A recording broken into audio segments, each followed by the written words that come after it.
পুৰণি এখন থলুৱা জুতি আপোনালোকৰ লগত আজি শ্বেয়াৰ কৰিম। কচু ঔটেঙা মাছৰ জুতিখন নিশ্চয় সকলোৱে লৈছে। এতিয়া যে কেঁচা জালুকবোৰ ওলাই, কেঁচা জালুকৰ সোৱাদেৰে বৰ সোৱাদ অতুলনীয় কৰি পেলাই। এইখিনি চুচ এৰাই লোৱা কচু প্ৰেছাৰ কুকাৰত দিলোঁ। মই আনফালে দাইল তিয়াই ৰাখিছিলোঁ প্ৰায় 2 ঘণ্টামানৰ আগতে, তাৰে এবাতি ধুই দি দিলোঁ। ঔটেঙাৰ মাজৰ দুবাকনি দিয়াৰ পিছতে নিমখ এচামুচ দি এবাতি পানীৰে 3-4টা চিটি লগাই ল'ম। দেউতাই মাছ বাছি দিলে। ধুই লোৱাৰ পিছতে নিমখ হালধি সানি এতিয়া আধা ভজা কৰি ল'ম। যিহেতু তৰকাৰীত দিয়া মাছৰ কেঁচা গোন্ধ গলি হৈয়ে যাব। ফোড়নৰ কাৰণে শুকান জলকীয়া 2টা, পাঁচফোৰণ আৰু এয়া লৈছোঁ কেঁচা জালুক এচিৰা লৈছোঁ। গোন্ধটো বিৰাট ধুনীয়া হৈ পৰে। কেৰাহীত তেল গৰম কৰাৰ পিছতে পাঁচফোৰণ আৰু শুকান জলকীয়া দিয়াৰ লগতে খুন্দি লোৱা এয়া দিলোঁ কেঁচা জালুক।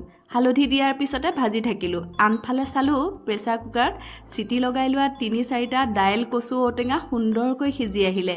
এতিয়া আটাইবোৰ বাকি দিলোঁ, লৰাই থাকিলোঁ। মাছ দিয়াৰ পিছতে প্ৰায় 3-4 মিনিটমান আকৌ ভালকৈ সিজাব লাগিব। পানী দিলোঁ 2 গিলাচমান জোখাৰে যাতে মাছবোৰ যায়। উতল আহিবলৈ অকণমান সময় এৰিলোঁ। পৰিৱেশন কৰিব হ'লেই। বিভিন্ন ধৰণৰ থলুৱা জুতি আপোনালোকক পৰিৱেশন কৰি দেখাই থাকোঁ। আপোনালোকৰ ইমান সঁহাৰি থাকে, বহুত বেছি ভাল লাগে। অৱশ্যে এইখন তৰকাৰী যিকোনো মাছৰ লগতে যদিও ৰান্ধিব পাৰে, কিন্তু যদি জীয়া মাছ হয় বৰ সোৱাদ অতুলনীয় হৈ পৰে। পৰিৱেশন কৰি আপোনালোকক বোলো দেখাই দিওঁ। যদি নাই খোৱা এবাৰলৈ খাই চাব। আমাৰ থলুৱা ব্যঞ্জনবোৰ বিভিন্ন প্ৰকাৰে ৰান্ধি খাব পাৰি, একেবাৰে সাধাৰণভাৱে।